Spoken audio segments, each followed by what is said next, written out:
On a Tuesday afternoon in March, I came home from work to find my living room furniture rearranged.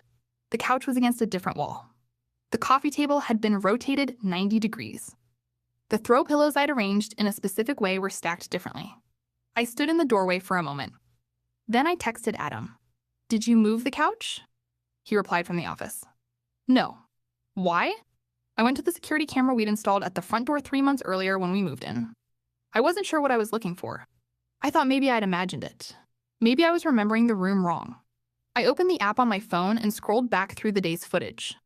8:43 in the morning, an hour after we'd left for work, a car pulled up to the curb I recognized.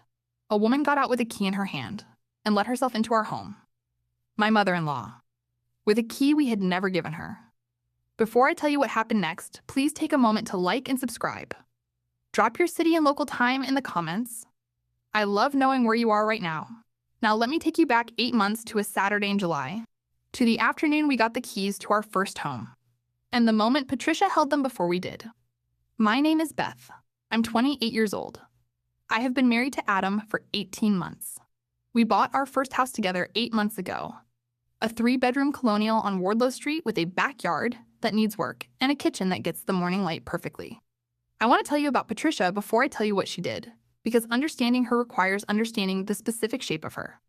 Patricia Lawson is 58 years old. She has a gift for appearing to help while actually establishing territory. She does it without aggression. There are no raised voices, no dramatic confrontations, no obvious declarations. She does it through proximity and persistence. She shows up, she offers, she stays, she arranges. And by the time you understand what has happened, she has become load-bearing in a structure you didn't ask her to help build. I identified this pattern approximately 4 months into my relationship with Adam. We had been dating for 3 months when he brought me to a Sunday dinner at his parents' house. Patricia cooked a meal she described as simple, which was in fact elaborate and clearly designed to establish a standard.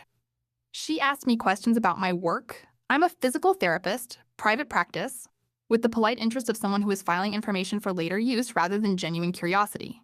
She asked about my family, about where I grew up, about how I'd met Adam. She asked my middle name, which felt unnecessary.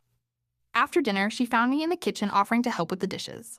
She stood beside me at the sink and said, "I like to know who's going to be around my son, that's all."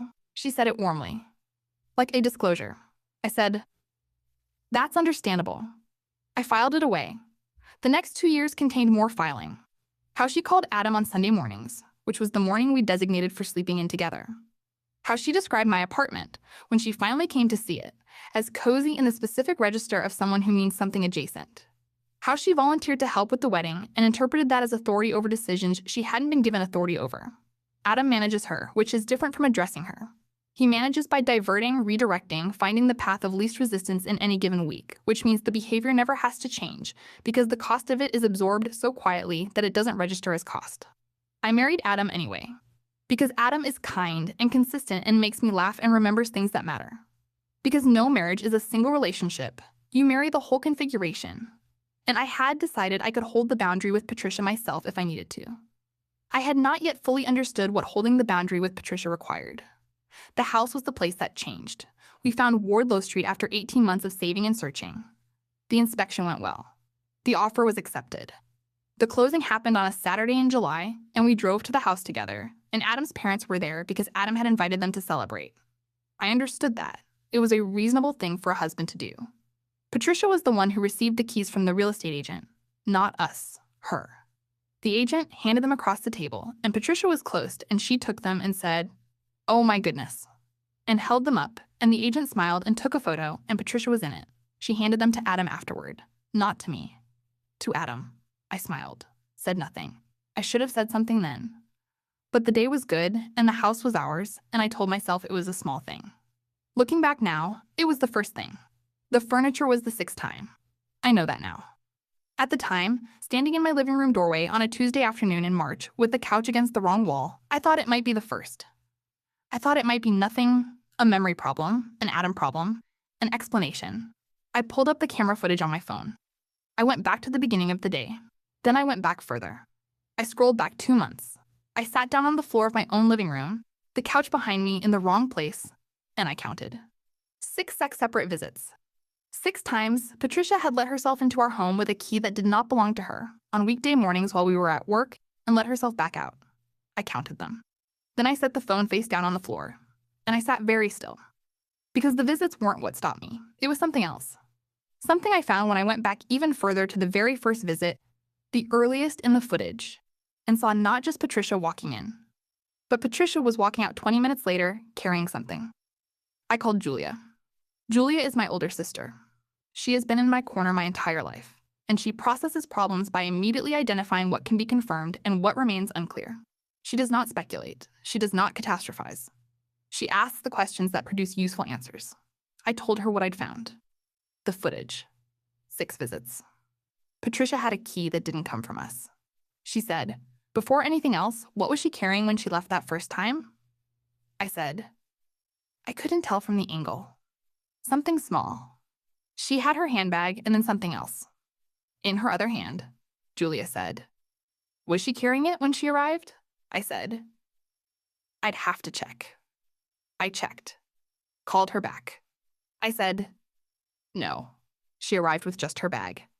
Left with something additional. Julia said, do you know what's missing from the house? I went through every room that afternoon, slowly. With the systematic attention of someone who has recently learned that things can change in a space when you're not there. Most things were as I'd left them. But in the kitchen, in the cabinet where I kept things I didn't use often, there was a gap where a casserole dish had been. A casserole dish that had been a gift from my own grandmother. I called Julia back. She said, she took something. I said, she took something, and she's been rearranging things in our house, Shy, and she has a key that we never gave her. Julia said, when could she have had a key made? I went back to the beginning. The closing day. The key handover. Patricia holding the keys while the agent took the photo. The hardware store next to the real estate office on Maple. The one Adam's parents had used for years. I checked the footage from the day after closing. I had to go through our building camera. We'd had one installed on the exterior near the garage, which captured the street. It wasn't high resolution at that distance. But at 9:47 on the morning after our closing, a car that matched Patricia's drove past the hardware store. That was 9 months ago. She had a copy made the morning after we got the keys. That wasn't the worst part. The worst part was the one visit I hadn't immediately noticed. The 5th visit was 3 weeks earlier. In the footage from that morning, Patricia arrived carrying a canvas tote bag. She was inside for 41 minutes. When she left, the tote was clearly heavier than when she arrived. I went back through the house looking for what was new. In the living room, on the built-in shelf we decorated with our own objects, there was something that hadn't been there before. A ceramic dish. Round, white, with a hand-painted floral pattern around the rim. I had noticed it and assumed Adam had put it there. When I'd asked him about it, he'd said he thought I'd bought it. We'd both just accepted it. It had been there for 3 weeks. She had installed a piece of herself in our home, and we hadn't even registered it. I sat on the floor of the living room again and looked at the shelf. I thought I should have seen it sooner. Then I called Julia a 3rd time. She said, Beth, you need to show Adam the footage before you do anything else. I said, I know. She said, and then you need to change the locks. I said, I know. She said, in that order. Footage first. She was right. Adam needed to understand before we acted. Not because he would have disagreed with acting, but because Patricia was his mother, and he needed to see it himself, in footage, before the conversation could mean anything. I spent 2 hours on Wednesday evening, while Adam was still at work, going back through every piece of footage and documenting what I found. I wrote the dates and times in a notepad, the duration of each visit. What, if anything, had changed in the house in the days immediately following Dad? By the end, I had 6 entries. Then I went back one more time to the beginning of the footage archive, which started the day we moved in. And I found something I had missed on the first pass. The morning of our move-in. Before the movers arrived. Before Adam and I got there. Patricia's car is at the curb. She had come to the house on our moving day. Before us. She had been in our home before we had been in our home. And in the footage, she wasn't doing anything visible from the camera angle. But she was there. Alone. For 11 minutes. In our house. On the first day, it was ours. I had the notepad and the phone in front of me when Adam got home. I said, sit down. I need to show you something. He looked at my face. He sat down. I pulled up the footage on my phone. The Tuesday visit. Patricia is getting out of the car, key in hand, walking to our front door, letting herself in. I let it play. Adam watched it twice. He set the phone on the table. He said, "That's my mother." I said, "Yes." He said, "With a key." I said, "Yes." He said, "We didn't give her a key." I said, "No, we didn't." He picked up the phone and watched it again. I let him. I had already watched it 7 times. I understood the need to watch it more than once. He set it down again. He said, "How many times?" I said, 7, including move-in day. He picked the phone up. I showed him each one. Move-in morning, the October visit, when I'd come home to find the pantry reorganized and told myself I must have done it myself on a weekend. The November visit, which corresponded with a week I'd noticed the guest bathroom had been cleaned, Adam and I had both been too busy to question a clean bathroom. The December visit, which was when the casserole dish went missing. The February visit, when the ceramic dish appeared on the shelf. The March rearrangement. And the July morning. Adam watched the July morning footage for a long time. Then he said, "She was here before us." I said, "Yes," he said. "What was she doing?" I said, "I don't know. The camera angle only covers the front door." He looked at me. I said, "I need you to understand the full picture before we do anything. That's why I waited until tonight." He said, "What do you want to do?" I said, "I want to change the locks tomorrow morning, and I want to have a conversation with Patricia. You and me, together." He nodded. He didn't say, "She was probably just being helpful." He didn't say, "You know how she is." He didn't say any of the things I had been half prepared for. He said, "Okay, one word." That was enough. Have you ever had to hold evidence that implicated someone your partner loved and had to decide how to show it to them without becoming the villain of their version of the story? If you know what that specific care requires, drop a fire in the comments. And if you haven't subscribed yet, now is the time. Because the conversation with Patricia is where this changes. Thursday morning. The locksmith arrived at 7:42. He was there for 40 minutes. New deadbolt on the front door, new locks on the back. He left with the old hardware in a bag. We had 3 new keys, 2 of which went on our keychains immediately. Neither of us called Patricia first. Adam texted her that afternoon. He said, "We need to talk. Can you and Dad come on Saturday?" She replied in 12 minutes. "Of course." "Is everything okay?" The smile emoji. The concern is framed as warmth. He said, "We have something to discuss. Saturday at 2. She said, "We'll be there." That evening, Patricia called Adam's phone. He answered on speaker. I was in the kitchen. She said, "I just wanted to check in. Is everything all right? I could hear something in your message." He said, "We'll talk Saturday, Mom." She said, "I know. Something is going on. I'd rather know ahead. So I can prepare." He said, "We'll talk Saturday." She said, Okay, sweetheart. Carl and I will be there." She said okay twice. The way people say something twice when they're trying to decide if they believe themselves. Friday. She called again. Adam didn't answer. She left a voicemail that was 3 minutes and 22 seconds long. I listened to it with Adam that evening. She said she had been doing some thinking. She said she wanted to get ahead of any misunderstandings. She said she hoped we knew that everything she did was out of love. Everything she did. She didn't specify what she meant. We didn't call back. What do you think happened when she arrived on Saturday? Option A, she arrived already knowing what we'd found and had prepared a defense. Option B, she arrived with food she'd made, acting completely normal, and waited to see what we said. Option C, she arrived with Carl and immediately said she had something to tell us first. Drop your answer in the comments. Because what actually happened was something I hadn't fully prepared for. Friday night. Adam was asleep. I was at the kitchen table with a cup of tea and the new key in my hand. It was a standard key. Brass, freshly cut. It had the specific brightness of something recently made, not yet worn by use. I thought about Patricia holding the keys on closing day. The photo the agent had taken. Patricia's face in it. The specific expression of someone who has just acquired something they wanted. I had told myself that day it was small. It wasn't small. It was the first visible piece of a pattern I hadn't named yet. The tears came without warning, not a collapse. A quiet overflow I let happen at the kitchen table at 11 o'clock on a Friday night. I cried because I was tired. Tired of being careful around a person in a relationship that was supposed to be mine. Tired of filing things away. Tired of the specific management required to maintain peace with someone who had never formally agreed to behave. And I cried because I had believed that the house would be ours in a way that would be obvious. That the act of owning something would make ownership clear without my having to explain it. It hadn't been obvious. I had needed a camera to prove it. I wiped my face, looked at the new key, thought about the footage, 7 visits, 7 mornings I hadn't known about. The casserole dish from my grandmother. The ceramic bowl she'd installed on our shelf was like a marker. The 11 minutes on move-in morning before we arrived, the purpose of which I still didn't know and might never know.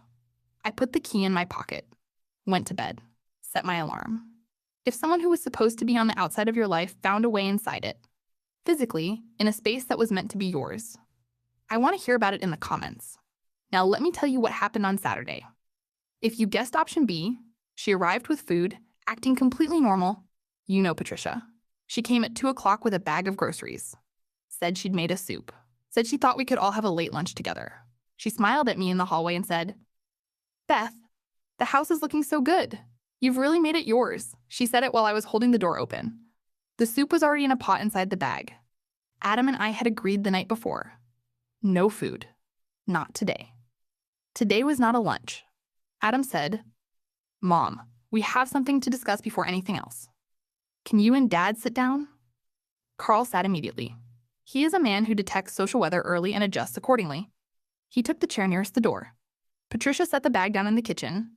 She moved toward it instinctively, the specific instinct of someone who knows where the kitchen is because she has been there.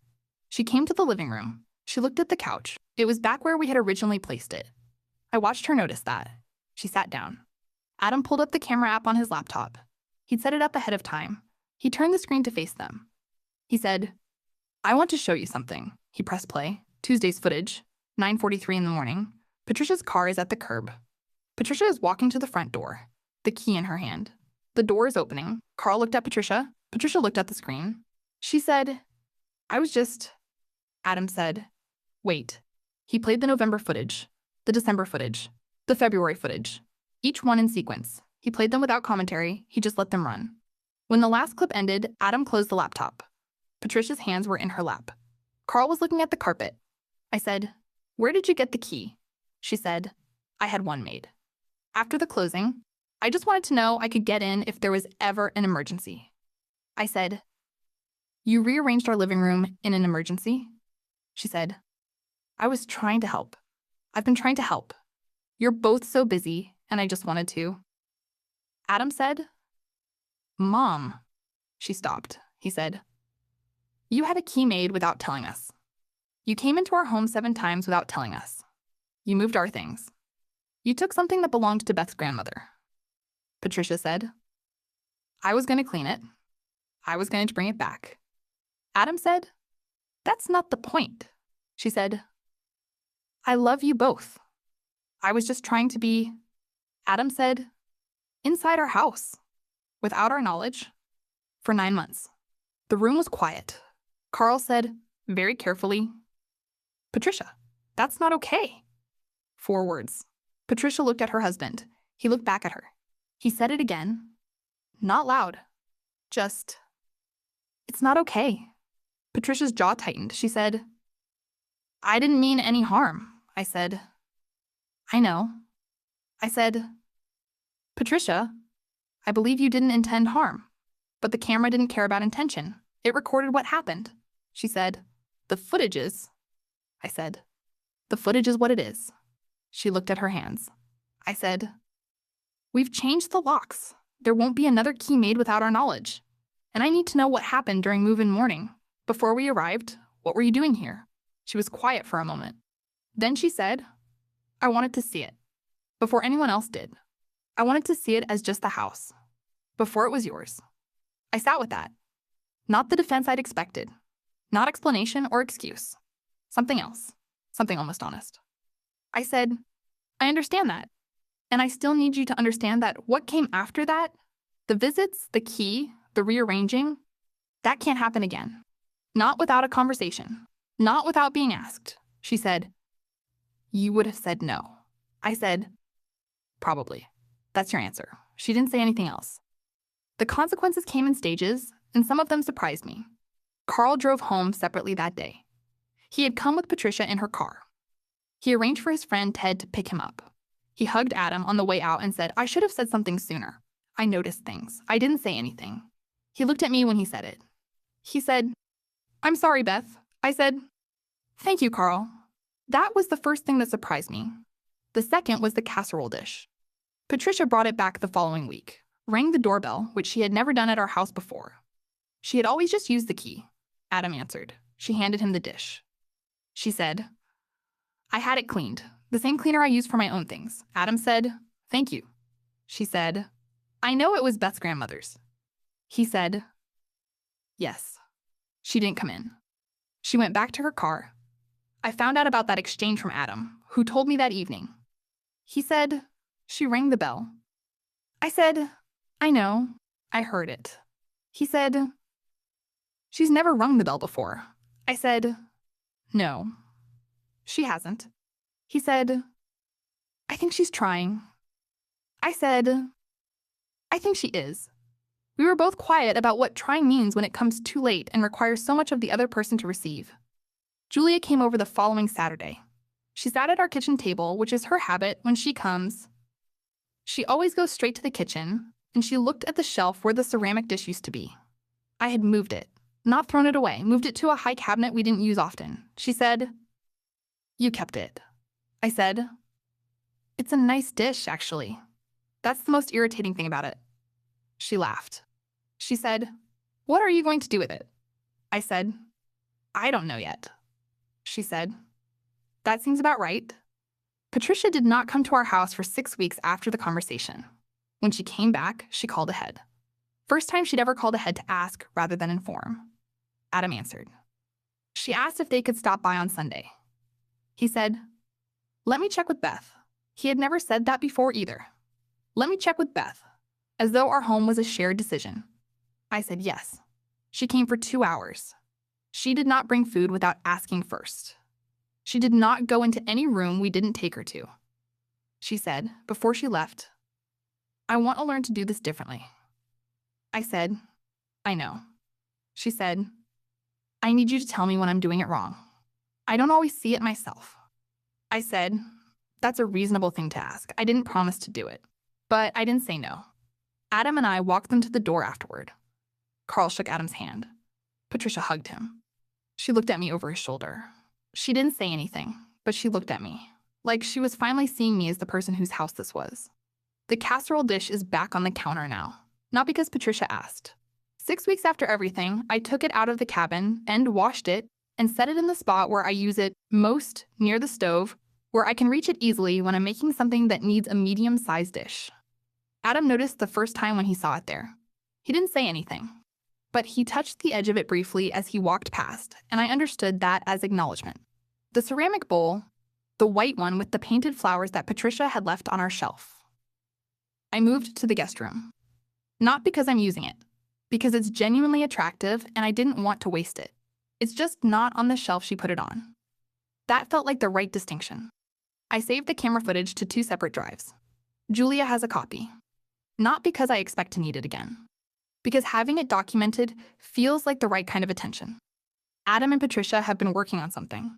I don't know exactly what shape it's taking in their conversations. Those belong to them.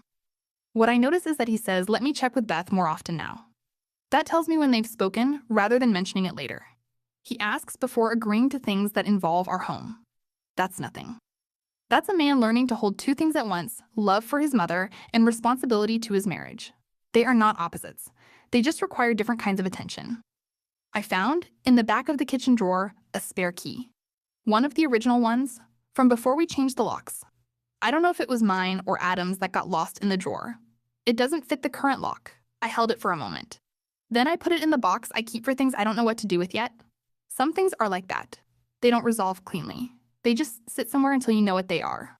It's a Saturday morning. Adam is still asleep. The kitchen has the early light that comes in from the east window, the specific quality of morning before the day has decided what it's going to be. Coffee is on. The casserole dish is on the counter where I use it. I've been thinking about what I learned from this. Not about Patricia. Not about the camera footage or the locksmith or the 6 weeks of Saturday visits that didn't happen. About what home means. A home is not just a building. It's a boundary. An agreed-upon space where the people inside it have sovereignty over the terms of entry. That boundary is not hostile. It doesn't require explanation or defense. It is simply part of what home is, the implicit understanding that the people who live there decide who comes in and when and why. Patricia had never accepted that boundary as real. Not because she was malicious, she wasn't, but because she had been operating from a different map. One in which her love for her son gave her a kind of standing in his life that didn't change when that life included another person's home. The camera didn't change anything. It just made the map visible. And visibility, as I've been learning, is what changes things. Not confrontation, not anger, not the slow accumulation of resentment. Visibility. The specific act of showing someone what actually happened, in footage that doesn't have memory or interpretation, and letting them stand in front of it. I didn't want to punish Patricia. I wanted her to see the boundary as real. I think she's starting to. The doorbell rings now. Every time. It's a small thing. It's not a small thing. I didn't win against my mother-in-law. There's no winning in a relationship that's going to be part of my life as long as Adam is part of my life. What I got was a conversation that should have happened sooner and a husband who is learning to stand beside me in it. That's the work. That's what we're building. Peace doesn't come from the footage. It comes from knowing who has the key and who doesn't. Has someone in your life ever crossed a line you thought was understood? And you had to find a way to make it visible without destroying everything around it? Tell me in the comments. I read everyone. Type key in the comments if this story stayed with you. Subscribe and hit the bell. A new story every day. Check the description for more stories like this one. I'll see you tomorrow.